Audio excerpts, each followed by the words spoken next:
was about 12 or 13, I was riding my bike one day with rollerblades on. I should be honest, I was wearing rollerblades while pedaling a bicycle. Have you done this? It's pretty awesome. Okay, so I was going down a hill, and the brake on my rollerblade got caught in my bike, and I fell, and I broke both my arms at the same time. And I was in cast for like 6 months, and my doctor recommended picking up magic, like card tricks, to get my dexterity back. And at this point, I had the free time to basically give magic the devotion it deserved, and I've been doing magic ever since. I booked a singular commercial doing magic. I had an audition on my birthday, and I'd been partying all night the night before. It shouldn't have worked that well, but I booked this gig where I was like coughing up cards and making a bunny appear and telling people about rollover minutes. And so that was kind of my big break. I just went on a show once to do magic, as like when they were first putting a show together.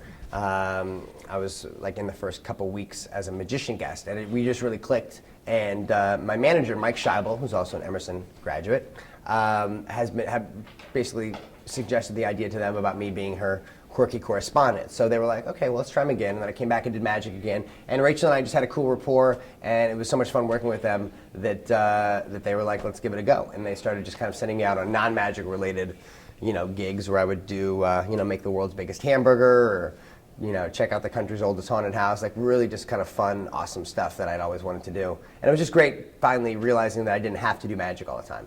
It was pretty cool. I've been wanting to do that for a long time, just because my roots were performing for kids, so I always felt like I had this side of me that, even though my college show is kind of, edgy and risque, I always knew that like me as a family performer was, that rings so true to me. So it was great to finally get a chance to do something on the Disney Channel, and everyone was amazing to work with. Like it was a dream come true, just being able to go to a set every day and work with these pros and kind of step up my own game. And be peers with them was amazing. I'd love to do that again. It'd be incredible. It's exhausting, but it's awesome. I get to tour basically colleges all over the country, from coast to coast, and do this show that I've been working on ever since my Emerson days. And it's kind of evolved into a show that just kind of plays perfect for the niche of the college market, and is a little risque and edgy, but a lot of fun, and I have a great time. I mean, I love just the time on stage. I mean, the travel is the only thing that kind of gets a little old, even though I love seeing the country and everything like that. But just being away from home and being in hotels every night is a little stressful. But once I step on stage and get to kind of like take in a new audience and turn them from people who don't know me from Adam to fans is really awesome. You know what I mean? And just, every night I love having just the improv and finding out new things to do and new jokes, and that's what it's all about. And I do it all for that. I try to find really old stuff, like stuff that maybe magicians did in the 1800s that no one really does anymore, and then put a modern spin on it is the best thing to do. But I'm looking everywhere. Like sometimes it just something will come out of nowhere. I just try to find things that are topical, and funny is really important. It's got to be something that I can make funny, and ideally something that no one's ever seen anybody do before. So it's hard to predict. It was on the Mraz tour in New York. I squeeze the bowling ball, it falls and shatters.